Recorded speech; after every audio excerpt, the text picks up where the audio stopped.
Well, welcome to our webinar. This is a look at how to do a social media audit for the first half, and the second half is going to be looking at a social media policy. My name is Tim Patterson. You'll find me on Twitter as Trade Show Guy. And I'm Roger Pike with Communication One Exhibits Communication Steroids. And we are partners in this little venture here, so let's get right to it.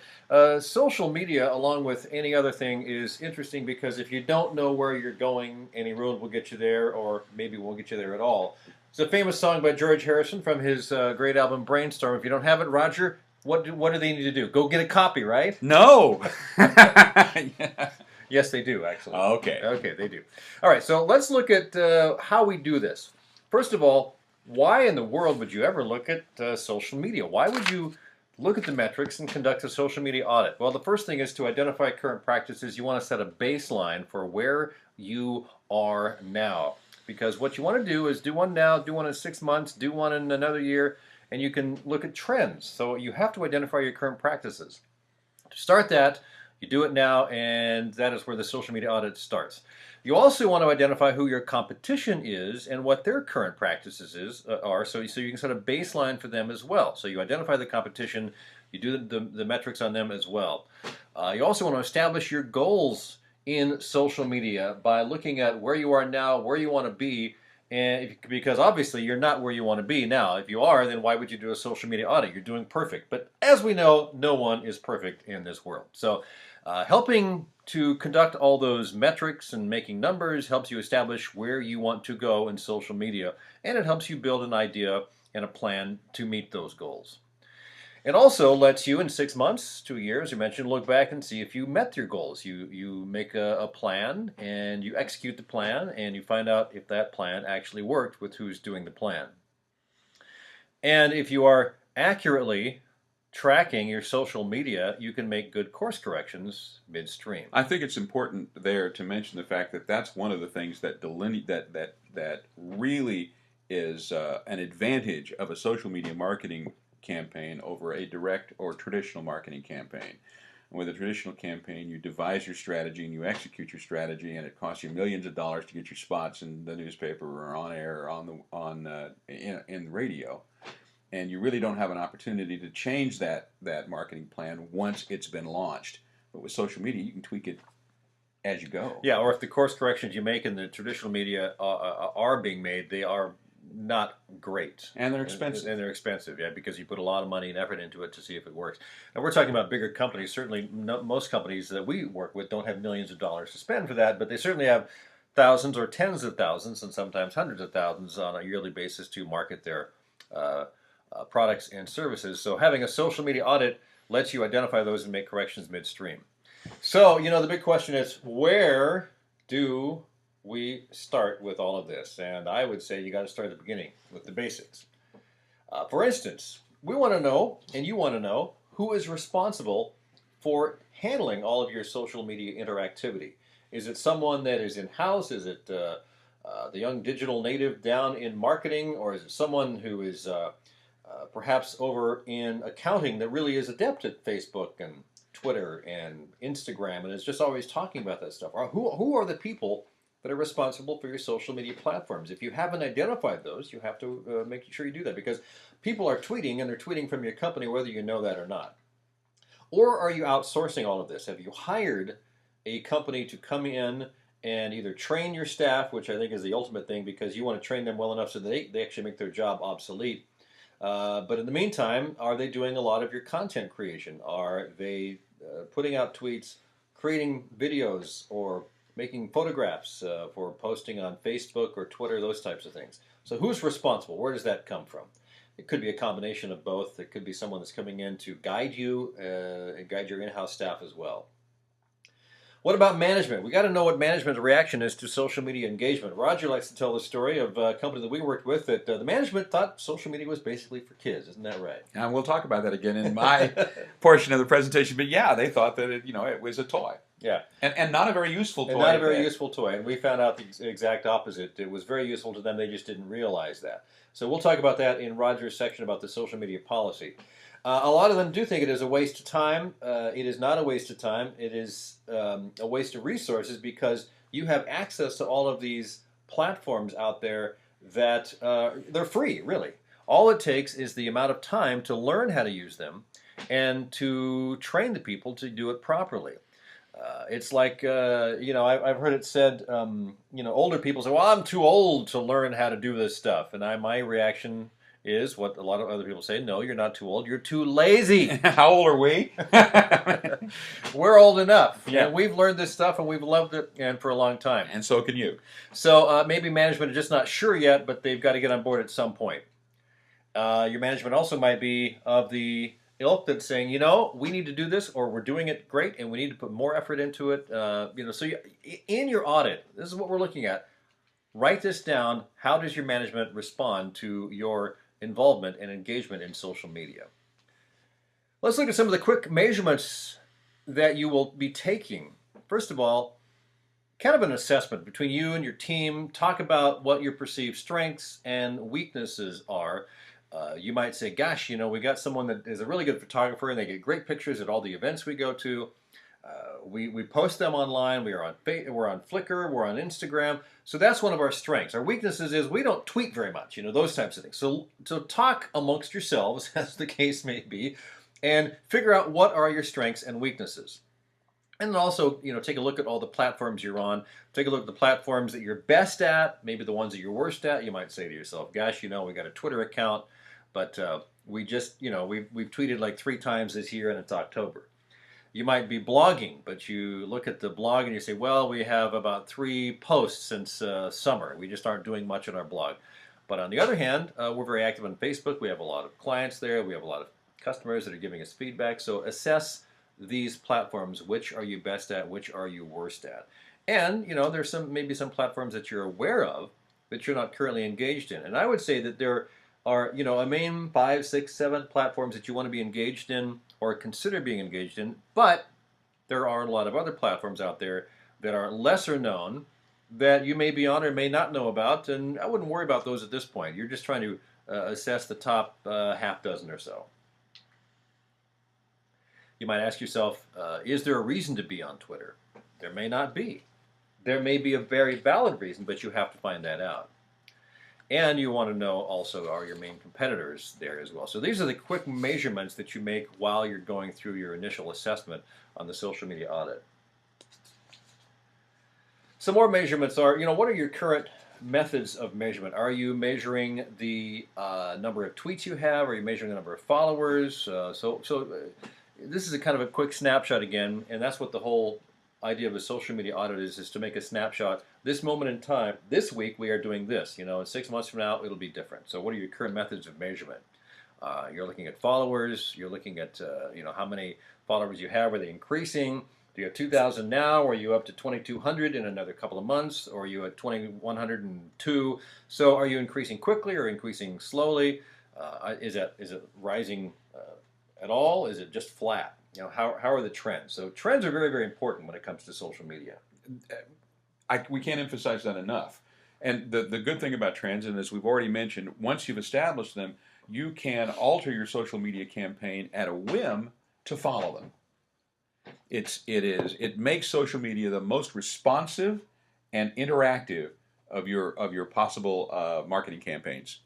And it's real time. We can't emphasize enough that social media is real time. You can do so much by responding. We'll talk more about that as this particular webinar goes along. Want to measure your level of engagement. This is things like how well do you respond to those types of things that are out there? Are you not responding at all to when people complain about something? There's great examples of how not to do social media. You look at United Breaks Guitars is probably the biggest example and the most well known, about a guitar player who couldn't get any response from United Airlines, so he put out a video called United Breaks Guitars, and they had no response whatsoever. Went and viral, next thing you know, millions and tens of millions of views Yeah. of this thing really presented a negative image of the company in the marketplace. In the end, you can say they almost begged him to stop. They eventually talked to him, and they eventually came to some sort of agreement, but that was his way of getting some attention because he wasn't getting any response otherwise. So, do you have any systems in place to deal with those negative comments and posts? If something comes up, do you have a way to see them? For instance, on my Twitter account, if someone tweets to me, it shows up on my smartphone. If they're responding to anything, a trade show guy, I get immediate notification. It goes bing, and I look at it and go, oh, someone commented or someone's passing it around. Anyway, any mentions that I get online on Twitter come direct to me in real time. I think that's one of the most important and underappreciated elements of a social media marketing campaign, and one of the reasons you really ought to do this audit. And that is not just are you trying to get your message out in social media, but do you have the staff in place, the tools in place to listen to what's being said on social media? And your audit should include that. And the other thing is, if you have a larger organization where there is a lot of structure, it's top down. A lot of people are scared to say anything. Well, when social media happens and there's a negative comment out there, and it's one of those kind of things that if it's not attended to right away, it can blow up very, very quickly. Someone has to make a decision. And if you run it up the flagpole to management, the management goes to the lawyer, and 2 weeks go by, it's over. It's done. It's done. You need to be able to respond in hours, minutes if possible. Minutes if possible. And hours, certainly. So is someone out there tracking social media for any of those negative comments? There are a lot of ways you can do that free, and there are certainly a number of premium ways to do that where you're paying, hundreds of dollars a month to track all this with great tools. So the question is, at this moment, while you're doing the social media audit, is anyone actually watching for the negative comments in a methodical way? And do they have the ability to respond to those comments in real time? Are they empowered to do that? Are they trained to do all of that? Are they given permission to see those things and respond to represent the company? When those comments come in, they can be very useful. So do they get shared throughout your company? For instance, if it's a complaint about a product, does that complaint actually get passed on to the people that are building the product and help them tweak that? There are a lot of different ways that you can use those negative comments to learn and train yourself.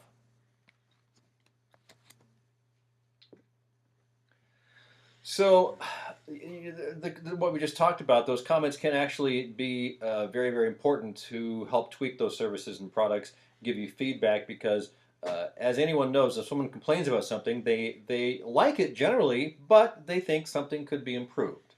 They wouldn't be using your product, they aren't staying at your hotel, they aren't buying your widget off the store, if they don't like it. One of the most useful things you can listen for in social media is a statement that begins, "This could be more useful to me if." Yes, exactly. So another part of this social media audit is to check your competition. So write down, who are your main competitors? What are they doing on social media? What platforms are they on? Do the measurements. Find out how many followers they have. Do they have a lot of engagement on Facebook? Be sure that someone in your marketing team follows all of them on Facebook and Twitter so that you can see exactly what it is they're doing on a regular basis. So check how many followers they have. What's their level of engagement with customers? Do they get negative comments? How do they respond to those negative comments? So this all goes into your report that the social media audit encompasses. Blogging is one thing that we've actually talked about a lot over the years. Blogging is very, very important. We've done webinars on blogging. So the question is, do you blog? Very, very important to answer that question. If you blog, how often? Is it self-hosted? Or is it part of your company's site? Does it have its own domain name, or is it just kind of a part of the company site that people are steered to? Are there connections between your blog and your company site? Do you post things that solve problems for your readers, or do you put in things that, like, the CEO won a new award and he's flying to New York to get a trophy? By God, we need to tell you about that. I will tell you right now, 100% of your clients don't care. However, if you write a post that says, we've got this, we've seen this issue with a lot of our clients and customers, and here's how to solve it. So if you solve problems, that's going to get spread around. It's going to get read. A lot of people don't understand this about blogs, but blogging is very, very important. Another thing is, how often do you post on your blog? Is it once a month, once a week, once a year? Write that down. And, don't pull any punches. If you're only posting a couple times a year, it's a pretty dead blog. Do you also use the opportunity on your blog to use video and photographs or podcasts, audio? All of these things are available and easy to install and put on your blog, and they make it much more interactive, much more entertaining, much more engaging. You'll see videos like this on the Trade Show Guy blog as well. Do you share those posts? When you put something on your blog, do you let people know about it? Do you go to LinkedIn? Do you go to Twitter and tweet out the link 3 or 4 times in a day? Do you go to Facebook and put that on there so that people know about it? Do you send it out in a newsletter? All of these things are very, very important. And at this point, we're just assessing. So, do you share those posts? Looking at Facebook, check the metrics. You want to know how many followers are there. Is that increasing? Is it staying very, very flat? What kind of posts do you have get the most likes and shares or comments? All of this stuff. Facebook is great at giving you the metrics. You can look behind the sort of in the back office and see trends and that sort of thing. Checking out the new likes this month, last year. All of this stuff, very, very important. Is there a link to your Facebook page from your company website? A lot of people don't do that. Most do nowadays, but certainly on occasion they don't. How often do you post on Facebook? Is it something that you're actively engaged with? Is someone there who's at the computer seeing things, coming up with things, sharing pictures? You were at an event maybe a couple of months ago and you've got a couple of great videos that haven't gone out. Do they get posted on Facebook? Use that content. Some companies really do it right. Yes, they do. And follow those companies. See what they do, learn from them. Twitter, the same thing. How many followers? If someone has an reply to you, which I just talked about with when I get a trade show guy mention, I look at it. If it's something worth responding, I do. Not all things are worth responding to within 24 hours. Twitter has an opportunity for a biography. Now, Twitter accounts are, of course, you can have company accounts and you can have personal accounts. Does the biography section have useful information? As a chance for you to put a link in. Is that a relevant link, and do you have perhaps a custom landing page for that link so that people come to you from Twitter and you say to them, thanks for coming from Twitter? What kind of tweets do you typically put out on your Twitter account? Are you sharing useful information? Are you answering questions, or are you tooting your own horn? LinkedIn is very, very important as well for some companies and not so important for other companies. It is a business-to-business platform, of course. A lot of companies are on there, and a lot of people that are mid-management, upper-level management are in LinkedIn. You can reach through to them very, very easily. So how many members of your management are easily found on LinkedIn? Does your company have a page on the site? And if so, is it complete or is it lacking in information? How many people follow you or follow members of your management? Again, some companies may find this very important, others might not find it as important. One way to get involved in LinkedIn is to belong to groups. So do you belong to groups? Do members of your management belong to groups? And if they are there, do they engage by posting questions or answering questions and joining conversations? A lot of ways to get involved with groups is to post links to your blog posts through those groups and offer them up for discussion. I think that's a great way to do that. Are you on YouTube? Do you have a channel to your own? And what's it called? By the way, the one I've got is called youtube.com/tradeshowmarketing, and that's where things like this wind up. If you have a YouTube channel, do you post videos regularly, or is it only a couple times a year? Again, we're just taking the metrics right now. And what kind of videos are they? Are they solving problems like or having fun? Are they entertaining like the Will It Blend videos, which we just watched a couple of those? Or are they very self-promotional? Now, they can be self-promotional. There's nothing wrong with a self-promotional video, but you have to ask the question, how short is it? How often do you do this? And is it entertaining? Entertaining. And if it's entertaining and self-promotional, that's kind of cool. If you're solving problems and you got a little self-promotional thing at the end, that's even better. So these are the types of things you want to look at. You want to count your views, of course. What videos are being viewed the most? How many overall views do you have? All of that sort of thing. And then again, what types of views get the most? Videos get the most views. Let's look at creating and reaching goals. So again, we want to do this audit so you can figure out where you are now, and that'll help you decide where you want to go. You may decide, gosh, we got a lot of action on Facebook. We're just not paying attention to it. Or you might do some research and find that Twitter is where a lot of your clients and a lot of your people that you're interested in are hanging out. So figure out where you want to go. And then, of course, you want to look at how long will it take to get there, and then what those goals are. Are you brand building? Are you trying to get more market penetration? Are you using all these elements for product showcases? Are you trying to increase social engagement to help that community answer problems and solve problems? And of course, you want to be able to consider, are you responding to negative issues and questions in real time, which we talked about. Market research is great as well.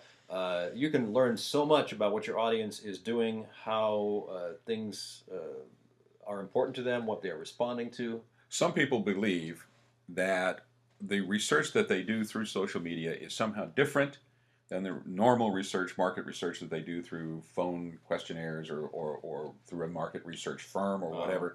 Those lines are becoming increasingly blurred. Yes. Everybody is in social media. So when you research in social media, you are gaining results that are applicable to your overall marketing campaign, and your social media research should be integrated with your other market research. The interesting thing about social media too is that people really pull no punches. A lot of people think it's anonymous. It's not really, It's not but really, they're yeah. not afraid to say what really is on their mind. And so people tend to just be blunt. Mhm. And when you see people being blunt, they're giving you very, very useful information, and that can be used for market research. So if you want to, you can go to tradeshowguyblog.com/audit and download the free social media audit template that we have been talking about and the importance of measurements. And you're welcome to do that. It's free. It'll always be free as long as that link stays up. And I'm going to turn it over to Roger, who's going to talk about a social media policy. Policy is the best policy. Now, You honesty think so? is the best policy, but policy is the best policy too. You know, social media offers us a whole new way of nurturing a relationship with our clients. That's what social media is. It's relationships. We can nurture that relationship with clients, with prospects, with our vendors, and with our associates. In a sense, it's almost like, you remember how those radio programs used to start, let's return to yesteryear? Oh, yeah. Mm-hmm. It's almost like a return to yesteryear. Before the age of mass marketing, before the age of static ad campaigns, you know what I mean, where we identified a market, we focus grouped our message, we designed an ad campaign to distribute that message to the most number of people we could in our target market. Then we sat back and waited for the cash register to ring. But back before those days of one-sided marketing, talking at people, we had a conversation, we talked with them.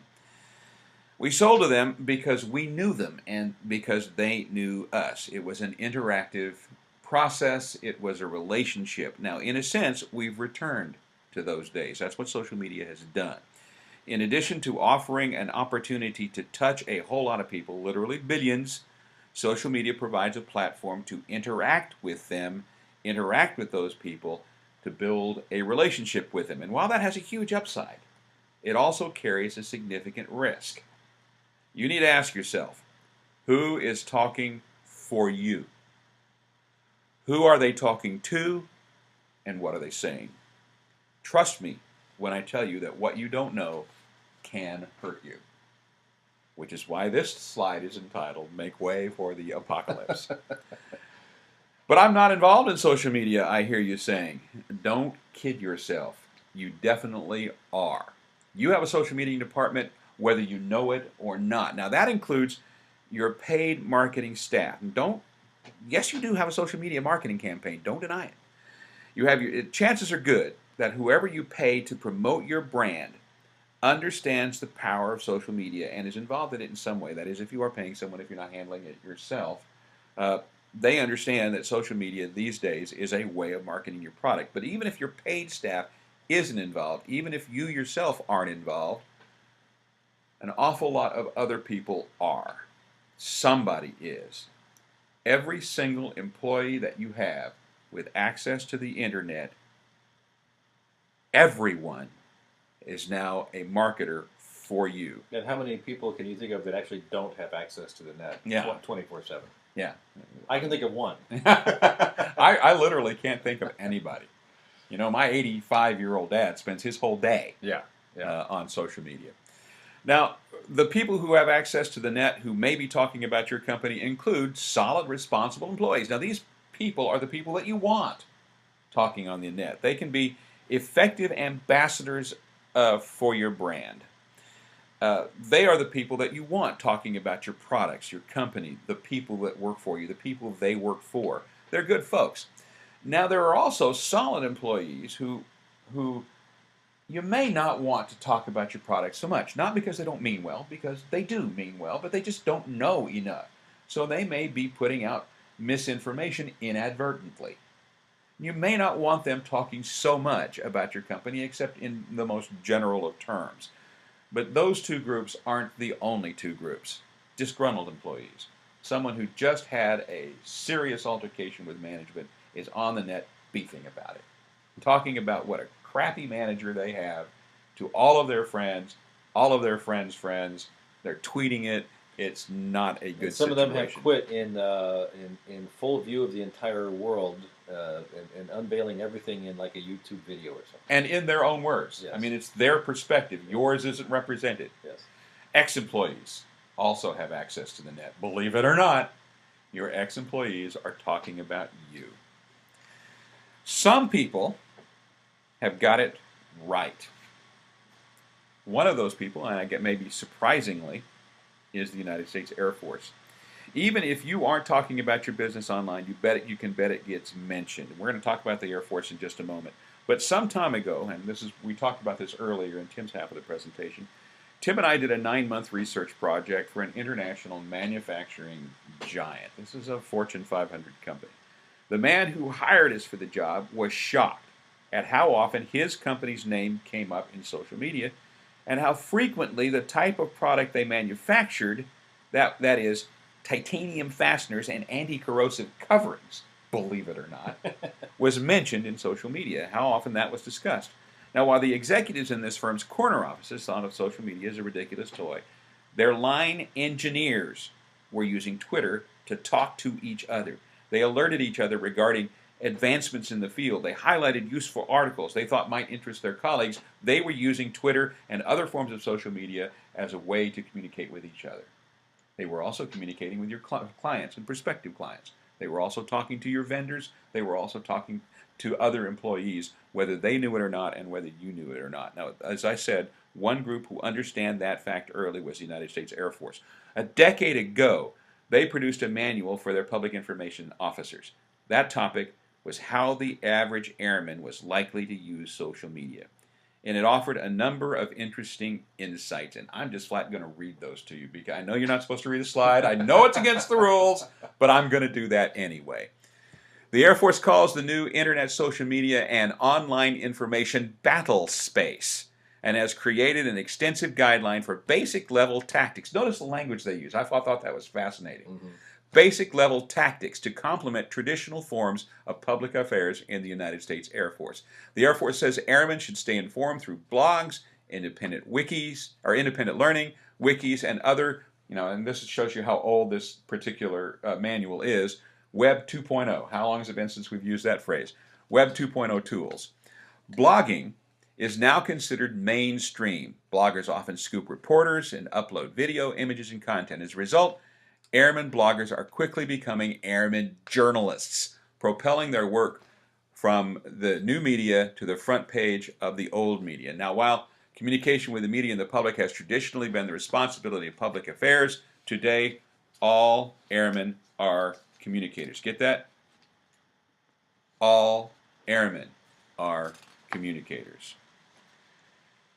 They concluded that either they got in the game directly, the United States Air Force, or in the world of cyberspace, someone else would define who they are. They built a social media policy that established guidelines for both their professional staff and for everyone in the Air Force. Someone else will define you if you're not defining yourself. Now they knew the stakes were high. They knew the failure to control the online message could well lead to mayhem. Now, is that actually a term we ought to be using, or are we exaggerating? Or was that their word? No, that wasn't their word. That was my word. That was your word. That was my word. But am I exaggerating? Do you think I'm exaggerating, Tim? Well, it could be very mayhem-like. You could lose clients. A client could read a negative comment about your company or about them in social media perpetrated by one of your employees or an ex-employee. It could cost you a client. Your brand could be damaged by those comments. Your potential sales might just vanish and you won't even know why. It's a comment on Twitter. Your enterprise security could get compromised. Remember those well-meaning employees we were talking about who really don't know enough to be commenting about your company, even though they have the best of intentions? Well, maybe they release on accident and unknowingly proprietary information that you want to keep secret. And that has happened and could happen. The result is employee morale takes a hit. Potential superstars are scared away. Think about that person who just set a new sales record in Dallas, Texas, who wants to move to the Pacific Northwest but won't join your company because of stuff she read on the internet. You lose a potential star. And in the end, you become very unhappy. Yes, if all of this happens, you would be very unhappy, and if you can point to social media and saying, we don't have a policy in place, we don't train our employees how to do this, and by golly, we should have a long time ago, then yes, you would become very unhappy. Do you have that policy Tim just mentioned? That's a good question. Are you prepared? Well, chances are you're not. As of this statistic's about 8 months old, so it might have changed by now. Probably still fairly accurate, though. Only a third of U.S. businesses currently have a social media policy in place. What does it mean not to have social media policy in place? Nobody knows what to do. Nobody knows how to act. Nobody knows what's expected of them. You don't have any guidelines. You don't have any way of establishing who in the company is the right person to be commenting about a particular issue or a particular product or a particular policy that you have in place. And probably most important of all, should it push ever come to shove and you need to litigate this, if you need to take it before an agency, before arbitration, you have no leg to stand on if you don't have a social media policy. You have nothing that establishes that the employees knew what the guidelines were and violated them. So let's use a football analogy. Let's say you're a football coach and you have a team of 60, 65 people, and it's time for the special team to go out there. What if no one knows who's on the special team? What if those people who might think they are go out there, but they really aren't? Or when they get out there, they don't know what to do. Where to line up? Mayhem. Mayhem. Mayhem is the result. Just like I said, and you didn't believe me. Yeah, mayhem is the result. The NLRB is the agency responsible for adjudicating the kinds of disputes that we're talking about, the National Labor Relations Board. Yes, got it. Yeah, I was coming to that. I actually was going to mention what the acronym stands for. Yeah, always got to do that. It's the National Labor Relations Board, and they are the people responsible for putting these policies in place and for adjudicating, deciding disputes regarding these policies.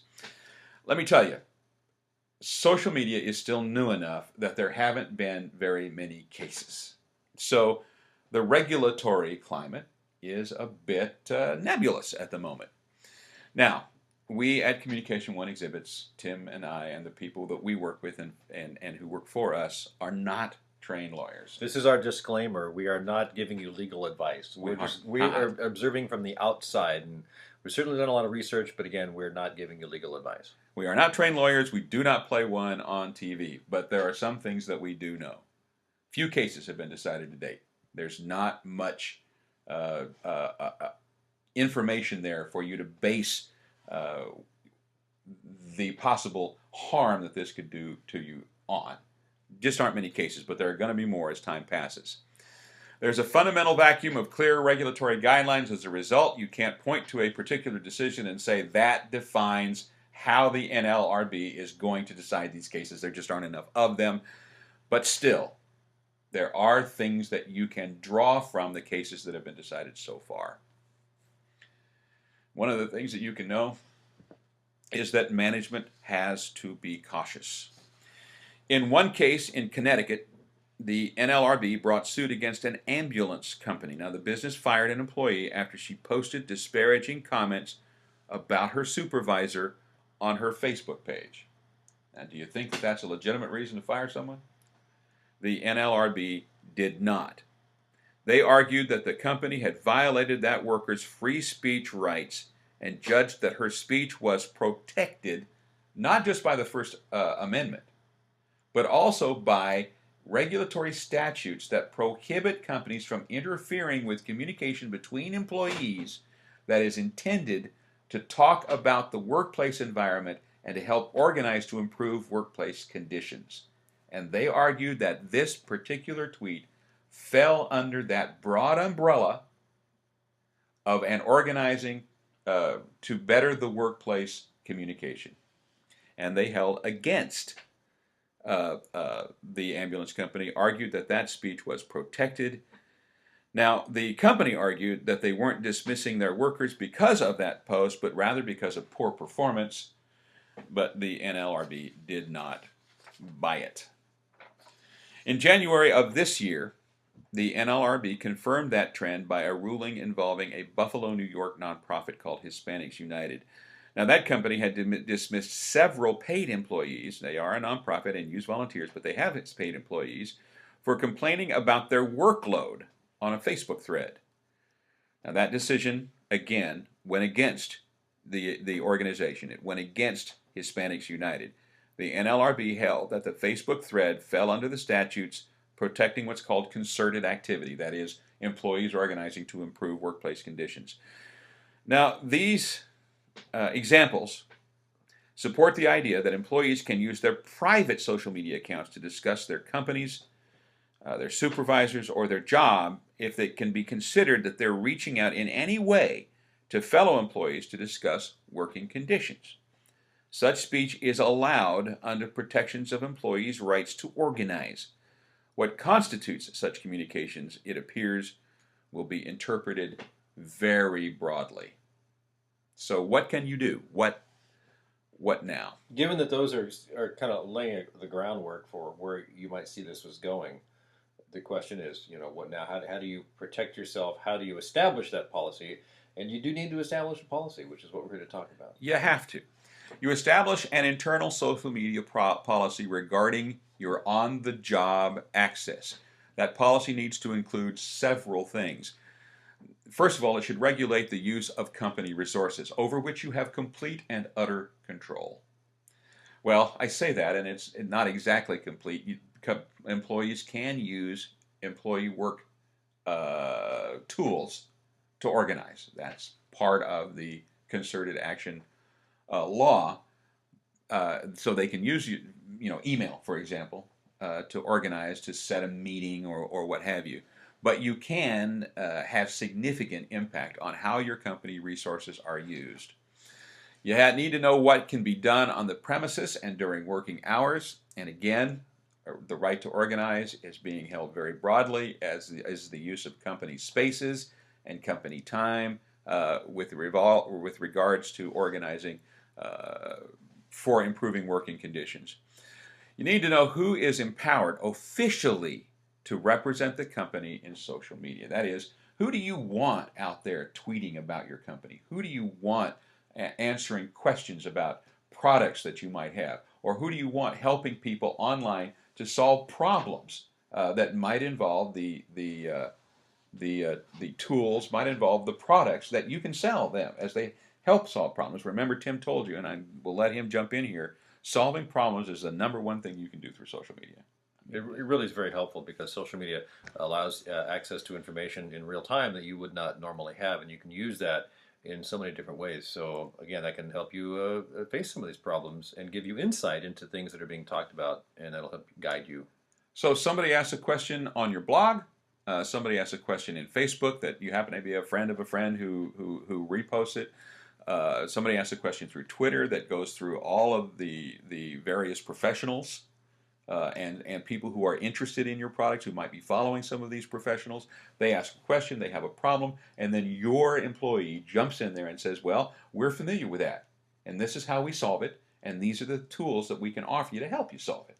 That's something that you want. So who's empowered to do that? You can prohibit offensive material or negative comments regarding clients. Now, just because you prohibit it doesn't mean that it's a valid reason for firing that employee if they violate that prohibition, as we've already seen. Right.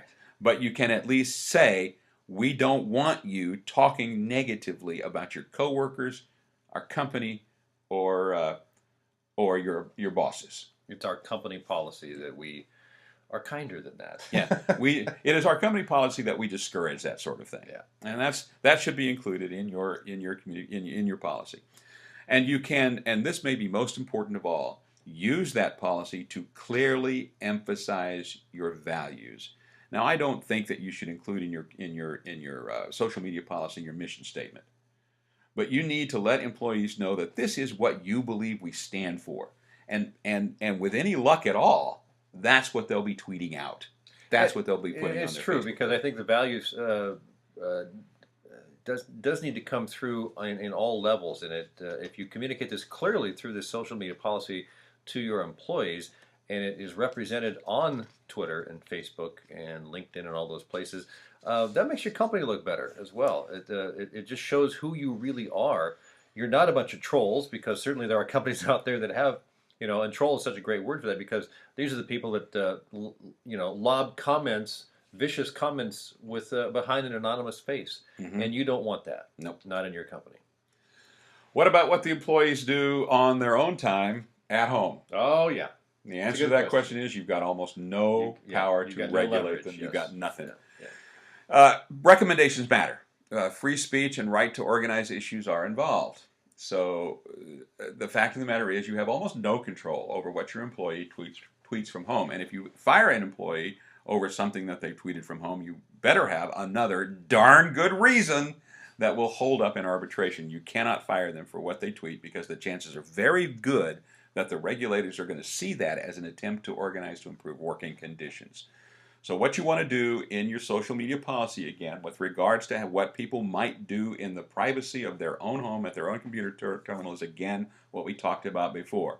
In your social media policy, you need to stress your values. You need to recommend, you need to tell your employees, this is what we would like to see you say regarding portrayal of your company and all of its various aspects.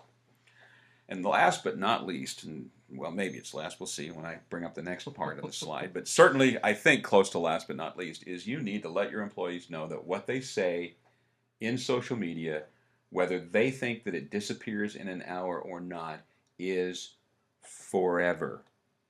There have been so many instances of someone putting a tweet out and then thinking better of it, and an hour later they delete it. That doesn't mean that someone hasn't captured it, got a screenshot of it, and published it somewhere else. Or it's cached someplace. It happens all the time. I just saw something just yesterday in the news about a guy, it could have been politics, because it seems to be politics is very common in this. And he sent out some tweets and thought better of it and went and deleted them, but someone had already seen them, captured them, and spread them around, so it was too late. So everything is permanent. It's rare when it's not. Yeah. And so you just have to assume that whatever you put out there is going to remain out there. And you need to tell your employees that. If they lash out in the heat of the moment, they can do your company a lot of harm that they don't intend. Whatever they say in social media, they need to regard as being out there forever. Yeah, it wasn't last, but it was close to it. The last thing you ought to do is include, if you have one, let your legal department know what you're doing. Let them preview your social media policy and see if they sign off on it. I don't know if they need to. It depends on the circumstances. They may initiate it. It just depends on your company's specific situation. Yeah. So what can we take from all of this? Yeah, it's true. You have a social media marketing department, whether you know it or not. And it's everybody. It's everybody in your company. And in fact, your customers, in a sense, are part of your marketing department. So if you treat them nice, a lot of them will actually become advocates for you. Unpaid, loyal advocates who will get out in front of these things on your behalf without you asking. And if you have those types of advocates, you're doing something right, and your product is really impressing them enough that they stand up for you, they believe in you. And they're the best advocates you have. Yes. Tim and I, when we do a presentation out in the world, one of the questions we get frequently asked is, how do I deal with negative comments? Why should I have a Facebook page when I might get negative comments?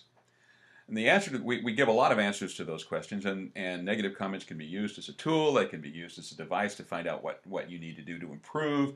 Negative comments should are often what do they used to call it when I was playing football in high school? It's a kick in the pants with a soft sole shoe. So there are a lot of reasons to actually seek out comments, and including the negative ones. But when you need to respond, when you need to react, you may find you don't have to, because on your Facebook page, when somebody insults you, one of your loyal customers may jump in there and say something along the lines of, "That hasn't been my experience at all. These people solved my problems, and I am so grateful." And that kind of positive pub cannot cannot possibly be overvalued. It is the best kind of publicity you can get. Now, it's got an upside that every employee is also part of your public information department, because they can help folks solve problems. And if they help folks solve problems and it's seen that they're part of your company helping people to solve problems, that's nothing but good for you. So it's got an upside that everybody's part of your marketing campaign now. You can protect yourself from the downside. What you need to do is establish a policy. That policy needs to emphasize your values, and it needs to have all of the checkpoints that we've talked about so far. It's got to be clear. It's got to be reasonable. You need to recognize that even a specific policy, even if you go to every length possible to protect yourself from a disgruntled employee or an angry ex-employee, you can't say that your lack of involvement in social media, just because you don't have a Twitter account, just because you don't have a Facebook page, because you've specifically avoided any kind of involvement in social media, that is no defense if you fire an employee for something that they say in social media. You can't say, well, we're not involved in social media at all. We don't want to be involved. We fired this employee because they are involved when we don't want them to be involved. That's not a defense. Box is open. You can't put it back in. You cannot close that sucker. And you've just got to deal with the new world. Yeah, it's there it is. No defense to argue that you don't directly involve yourself in social media. There is an upside.